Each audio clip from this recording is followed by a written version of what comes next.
د کوټې او طالبانو منځ کې بیا څه روان دي ویډیو ګورئ چې په هر څه خبر شئ. له شیخ هبت الله سره یو ځای شوي د ملامنان نیازي کسانو بیا د انشاب او بغاوت هوډ کړی دی. په کوټه کې باوري سرچینو پاکستاني رسنیو ته داسې اسناد ښودلي دي چې څو میاشتې مخکې د طالبانو د انشابي ملا رسول ډلې هغه کسان چې ملا هبت الله ته یې بیعت کړی و بیرته اړ شوي دي چې له طالبانو لاره بیله او انشابي فعالیت وکړي.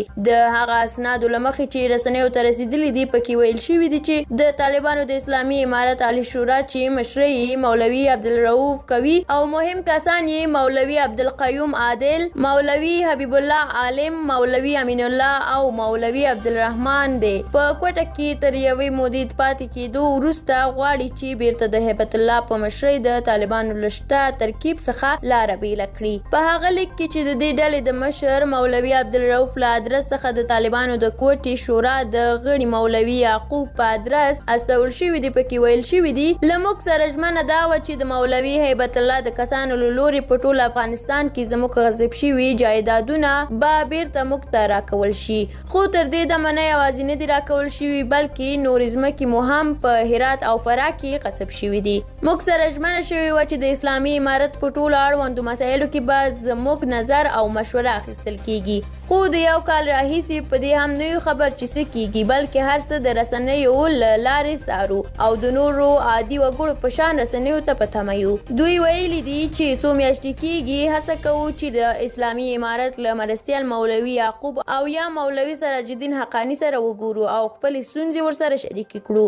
خو مولوي سراج الدین حقاني زموږ پیغام ته هیڅ ځواب نه راکوي او مولوي یعقوب موږ ته په یو لیک کې لیکلي دي چې د ځینو ستونزو او شخصي معاذیرو له امله نشي کولی چې له تاسو سره وګوري او یا مو ستونزې حل کړي. دوی وایي چې د دوی په شان مولوي یعقوب هم بېواکه دی. که بېواکه نه وی له دوی سره تر بیعت مخکې چې کومې ژمنې شوې وي تضمین یې مولوي یعقوب کړی و. خو مولوي یعقوب اوس له خپلو خبرو منکر دی. بلخوا د طالبانو د انشابي ډلې یو بل غړی چې نه غواړي نوم یې واخیستل شي یوې پاکستاني رسنۍ ته ویلي دي چې د طالبانو د وژل شوي مشر ملا محمد عمر له زوی مولوي یعقوب سره یې لیدل ونه شول. خو د مولوي یعقوب د عمه خاوند مولوي عبدالرحمن چې د دوی او مولوي یعقوب ترمنځ روابط وو دوی ته ویلي دي چې اوس مولوي یعقوب په داسې وضعیت کې نه دی چې ستاسو خبره ومني یا هم پریکړه وکړي بلکې هغه خپله هم په بد وضعیت کې دی. یا د دې وي چې تر دې مخکې هم داسې اوازې وي چې د طالبانو ترمنځ همغږي له منځه تللې